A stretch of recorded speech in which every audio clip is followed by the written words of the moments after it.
My name is Nick. And my name is Granville Moody Fowler. We're here with Pure Power High School Sports Magazine, and we're here today to talk to Seacoast Christian Academy head coach Damon Jones, former Jaguars player. Coach Jones, thanks for taking the time to talk with us today. For our viewers who might have been too young to remember you, why don't you tell us a little bit about yourself, college and pro? College, I went to the University of Michigan coming out of high school, 2 years. I'm a little immature, got in a little trouble, transferred to Southern Illinois where I graduated in 1997. Played 3 years there, got drafted, first Jaguar tight end ever drafted in Jaguar history. Played 5 seasons with the Jaguars, retired officially in 2002 after a couple injuries, and now coaching high school football in my 4th year at Seacoast Christian Academy. Okay, thank you very much for that. Since leaving the NFL, you've managed to stay busy with your on-air segments on the radio, and you're currently doing TV analysis for First Coast News. Yes. What led you to the decision to go into high school football coaching? Well, to be honest with you, politics. Sitting back watching the 2008 election when Barack Obama was elected. Just kind of watching some of the stats go across the line, and one that took me by surprise was 50% of our youth don't graduate high school. And I thought that was alarming to me because, that's our future. If they're not graduating high school, they're not going to be prepared for the world and the way it's changing with, like I said, with technology and just the simple things of getting a job. So thought that I could do my best by teaching some of these kids football and life lessons, helping them get on to college and better themselves to be productive students, productive in our society. Okay. Why did you choose Seacoast Christian Academy? I think it was just God. I mean, I went to a Jaguar game and ended up meeting Connie and Dwight Senac. We had a brief encounter, nothing too much, mentioned they didn't have football at their school. Kind of came and met a couple times and spent about almost a year in pre-planning before it officially took effect. But we came here 4 years ago and started football, and it's been on the rise ever since. Okay. How many? From what I've noticed, I've looked at the photos. You pretty much have maybe 20 players or so. Yeah, the biggest team we ever had was 25, I believe. One year we had 25. This year we're under 20. We started out with 18. We lost one to injury, so we're at 17, and so we're playing with 17 right now. So. I tell the guys, it's special playing for Seacoast because you're going to play both ways. You got to have an offensive position and a defensive position, and these guys have embraced it. They've conditioned their body. They eat right for the most part when I'm around. And they've embraced it and took on the challenge, and it's a very tough challenge, thinking about having to play the whole game. I look back at my high school career where I did play the whole game, and I was one of the only ones that did it on my high school team because we had about 85 kids. But a team of 17, you don't have that luxury to sit some guys out. I would like to sit them out, but numbers just haven't been in our favor. I think we're going to maybe take a step back next year. The 7-man football kind of let us build from there, but the guys have been good with it, and they've conditioned their body, and that's why they're able to do it. And I'm proud of the fact that they're able to win and be what do you say? I guess productive playing Ironman football. Okay. So, as a coach, what is it that you try to instill into these young men? Well, we talk about 3 things, and this is something that was, something that, I kind of got from my agent going into the pros as far as handling things, being in the professional ranks. But you have the 3 H's. You got to be honest with yourself and where you are and your grades, your life, and how you handle yourself and carry yourself. And you got to stay humble. You can't be prideful. You can't be boastful. You got to be a person that's mild and meek, but still always hungry. So we got the 3 H's: honesty, humble, and staying hungry. And I try and instill that in those guys. With that, I think that'll take them very, very far in life. If you stay humble, you're obviously going to have good things happen to you by the grace of God. You got to be honest. You can't lie and expect to have good things happen. And then hungry. You work hard for a reason because you want to be successful.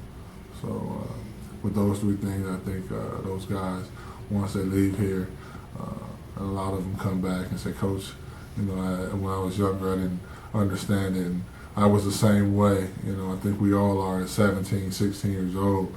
We think we kind of know it all, and we're like, Coach doesn't know what he's talking about, or Mom doesn't know what she's talking about, or Dad, or whatever. But then you start to mature, and you realize, man, he was telling me the right thing to do the whole time, and sometimes the light goes on for some sooner, sometimes it doesn't click until later. But as long as it clicks on for me, I'm happy for them. So at least you established the foundation for it. Yeah. Okay. Of all the coaches you've had, which coach influenced you the most, and which coaching style did you embrace the most? I've had so many coaches. You talk from Pop Warner to high school to college to the pros. All my coaches shaped me to be who I am now, and I thank all of them for it. It's hard to pick out just one, but if I had to pick out one, it would probably be my high school coach, Coach Real. He passed away 2 years ago, but he taught me unselfishness. As a senior, I was recruited by everyone and thought I should be the one going to play in the All-Star game, as any 17, 18-year-old teenager would. But he declined my invitation, not because of behavior or grades or anything like that. He did it to help another student athlete gain a scholarship. So he was trying to push that student to get them more exposure. When I had the exposure I needed, I had all the letters, all the recruiting was already done for me. So that kid ended up getting a scholarship. And was I upset about it? Did I think that I deserved to get the sweatsuits and the cool gifts? Yes. Do I look at it now and say that was just one of the most great things that ever he could have done? And when I would do the same thing today, I would follow those same footsteps. If I had a kid who was recruited by the Floridas and everybody else, and I had a kid who wasn't, who would I send to the All-Star game? Well, I'm going to send a kid who not well notarized, because of the lessons that my coach taught me about selflessness and no one person is greater than the team. It's always about the team. And, when you buy into that, you have such a better outlook on life, I think. And I matured a lot, and that helped me because I looked at it and I said, well, does he not like me? Did I do something to him? And I was taken back. But then after I talked to him after I graduated and he explained to me why, it just opened so many horizons for me. And he was a great coach. He prepared us well. And, like I said, I had tremendous coaches all throughout my career. Coach Coughlin, I think back of some of the things that he had and he would do and how tedious he was about time and being at the right spot and what he's supposed to do and the way he dressed and those things. And now I look, and as I'm a coach, I'm thinking about those same things, being on time, making sure they look proper, they don't go out there ragtag, and they're neat and they're professional and the way they carry themselves. So I embrace all my coaches, but Coach Real and Coach Coughlin and even Coach Watson when I was at Southern Illinois all taught me a lot before, throughout my career. Okay, so out of those, whose style do you mimic the most? Whose style do I mimic the most? Yeah. Who influences you the most as far as your decision-making process? I would have to say Coach Coughlin. I would have to say Coach Coughlin.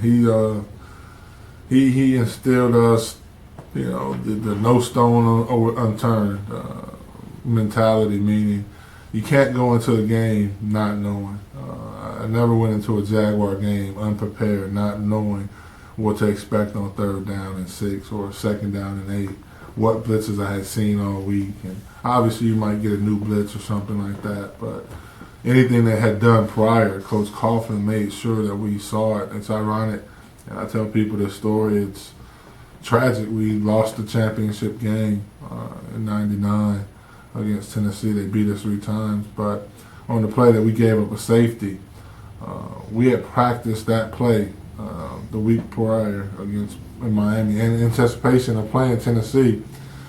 We knew 100% if we got into this personnel group in this formation, they were going to play this. They had done it all year. We knew 100%. And we came out of the huddle, and I looked, and it was just like practice. And we had a mental error, and a guy got beat, and we ended up giving up a safety. But it's just, to have that knowledge, to know that we could have scored a 99-yard touchdown had one guy not got beaten, one guy maybe stepped the right way, we would have probably won that football game and gone to the Super Bowl. So that's why I try and instill my guys, don't leave one stone unturned, because when you leave that stone unturned, it's going to come in the game. And it happened for us in the game. And unfortunately, we had a guy make a mistake. And we had practiced that play, Miami, Tennessee. We had practiced. We knew Tennessee would do that 100% of the time. It was on our scout report, and we let ourselves down. So I definitely would say Coughlin influences me the most to make sure I prepare my guys for the game. And then I make sure I prepare them for off the field stuff as well. Okay. Looking into the future, there's some expansions on the horizon for the school.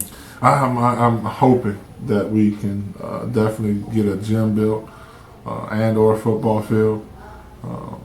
I would love for that to happen.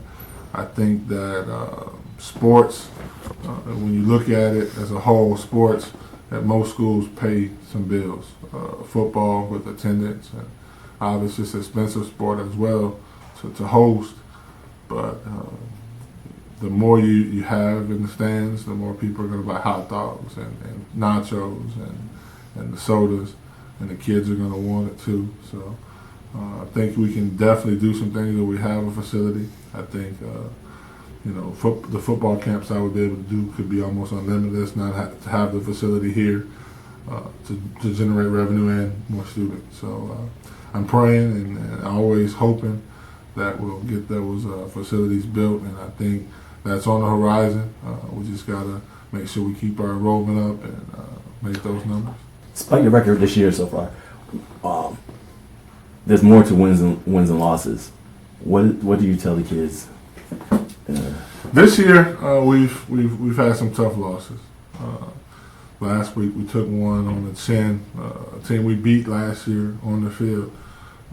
We ended up losing, and my comment to the guys was the greatest thing about football is on Monday we get to start all over, and that's just the joy of football. Each week is the challenge, and that's how we approach each week. We approach it as a new challenge. We can't worry about wins and losses or what we did last week. What we got to do is work this week to improve, to not make those same mistakes that we made last year, and get better every week. And that's what we're just trying to do right now, is get better every week. Fundamentally, I got some kids that have never played football before. I got a 7th grader playing offensive line. So I'm not really concerned about wins and losses. I'm worried about us getting better fundamentally, and obviously having fun and staying safe. Coach, thank you for your time. That's been a pleasure. Oh, that was painless.